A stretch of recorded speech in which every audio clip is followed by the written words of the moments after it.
So this is my new Ultralight summer backpacking tent. It uses a walking pole, 3FUL gear from China, £65 imported. Takes about a month to be honest, which is quite a long time, but it seems to be a wee bit of a bargain. Let's have a look at the weight.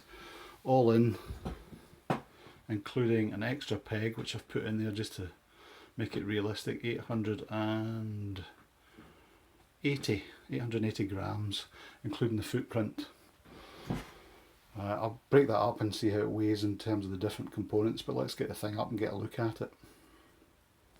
The main tent, the whole lot basically, except poles and the ground sheet. Sorry, not the ground sheet, the footprint. About 580 grams. Okay, the footprint, albeit wet, so there's going to be a bit of extra weight on it, is, what is that, 140 grams for the footprint, which you could leave behind to be fair. The 10 stakes come in at, what is that, about 90 grams, so 9 grams each. 10 is one more than it comes with, but I've added in an extra groundhog. For your £65 it also comes with a footprint, so a couple of people have commented on the forums that it maybe looked ultra thin and would have problems puncturing the ground sheet. But actually I think it's the first ultralight tent I've actually bought that has come with a separate footprint. The last one I had was the MSR Elixir 2, which obviously isn't particularly lightweight, but MSR kindly give you some more, so I give you a footprint with it. And it's nice to see such a cheap and inexpensive tent. You get the same with this as well. There's nothing wrong with it. Okay, so I've got the tent up. Doesn't take too long. It uses your walking pole at the front and comes with a wee captive alloy pole at the back which fits into the rear end. I'll show you that in a minute. Initial impressions, good head height, so that's okay. Plenty of width for the vestibule, again good for cooking, storage. Big vent at the front by the head where a lot of the respiration will be. This is a single skin tent, so I'll expect a lot of condensation unless you vent it very well. So it's a very large vent there, as you can see, with equalising guys.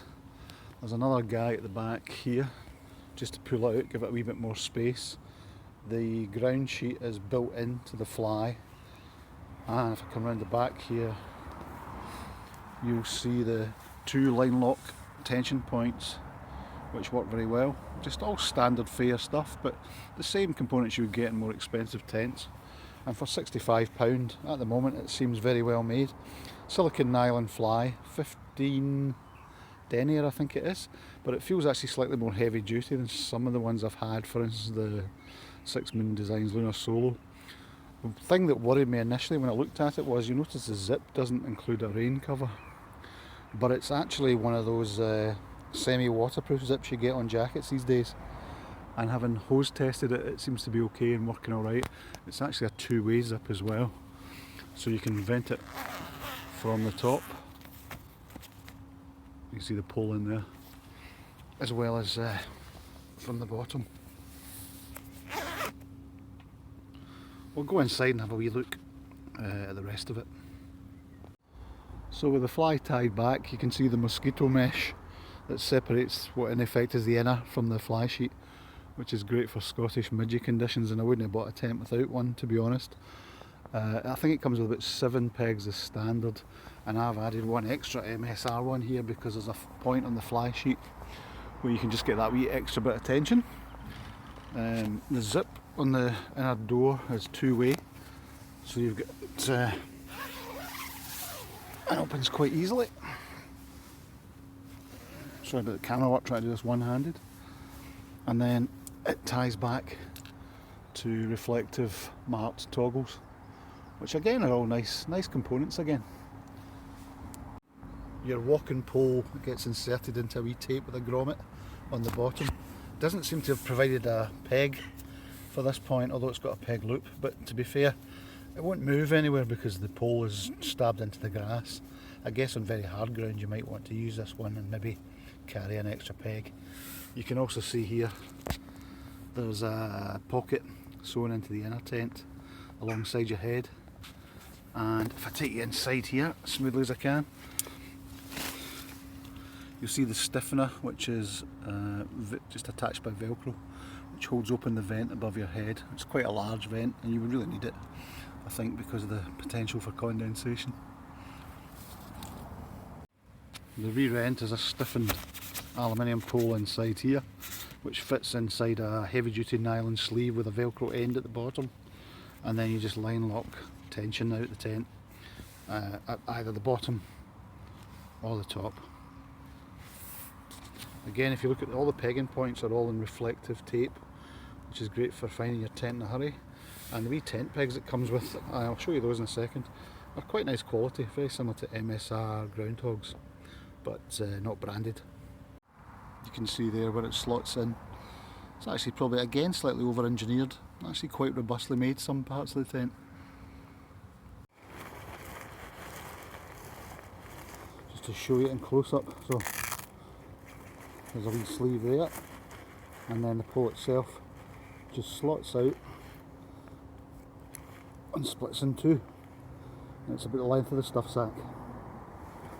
Here you can see the typical peg that comes with it, very similar to an MSR groundhog, except X profile rather than a Y profile, and they all come with reflective Dyneema cord on the top, so easy to get in and out and less likely to trip over.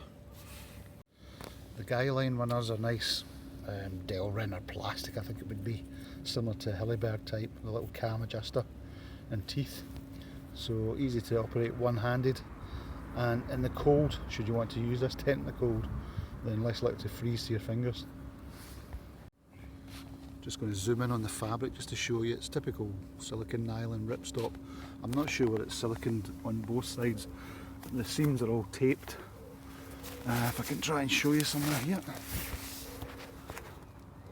Sorry about the camera work, but you'll see quality of the stitching looks good and the taping is good, very consistent. Looks absolutely fine. It's top notch as you get in any branded tent. It comes with a stuff sack for the fly sheet and a peg bag, which is almost as big as the stuff sack, and a patch, a couple of patches of material with it, which weirdly aren't actually the same as the fly sheet. They're like a combo between the ground sheet and the fly sheet, but I guess you could use it to repair either, which is probably why they're there. Two pieces of those, and just the usual drop cord and toggle attachments on the top. But to give you an idea of scale, you can see there it's probably what, about 12 inches long, if that, so very, very compact. Inside the tent I've put the full size Neo Air in here just to give you an idea of how much length is left beyond the mat. I would say, because it's quite tight at the foot end, by the time you put your feet in there, you probably want to be much more than 6 foot max maybe to be comfortable inside the tent. It's just a wee bit on the short low side at this end.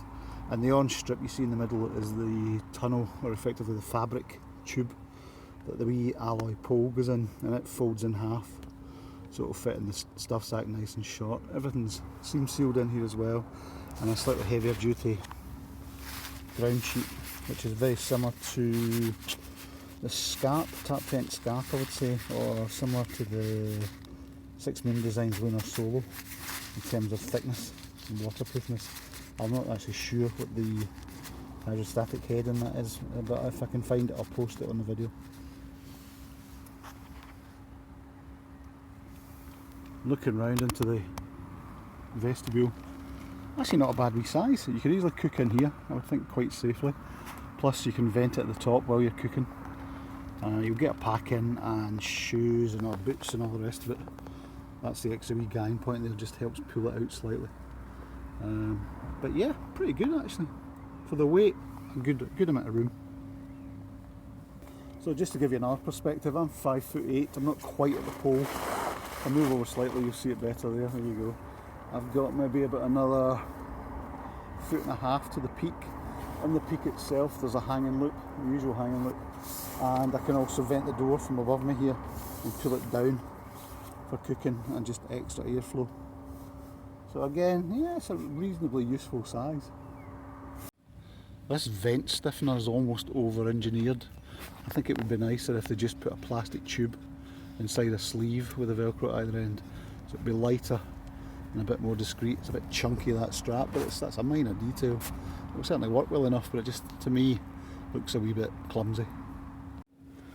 So that's the Neo Air in a position where I can easily put my head. I'm not constricted by the fabric at the wide end of the tent, and my feet, not bad. The sleeping bag, and remember this is a thick mat, so you know you're a good 2 inches off the ground. So actually it's alright, for me anyway, 5'8", so it's okay. You can see the vent at the bottom there, so if you put it tail into wind, you should get a reasonable airflow through the tent, which will then escape back out through the head vent and keep the condensation down a bit. Just a quick shot of the inner pocket, which is a good length, runs quite a good bit, maybe about 2 foot long, the pocket, so you should be able to get a few bits and pieces in there without any problem. And behind you, I'll turn around here, just at the back of the tent here, you can see there's actually a good bit of extra width for shoulders, and maybe just stashing some extra bits and pieces that you might need during the night. You might even be able to get your rucksack in there beside your mat and just leave a lot of room in the vestibule for cooking or storage, or your wee pet dog. On just for scale, it's about 12 inches long and I reckon about 5 inches in diameter, so nice and compact.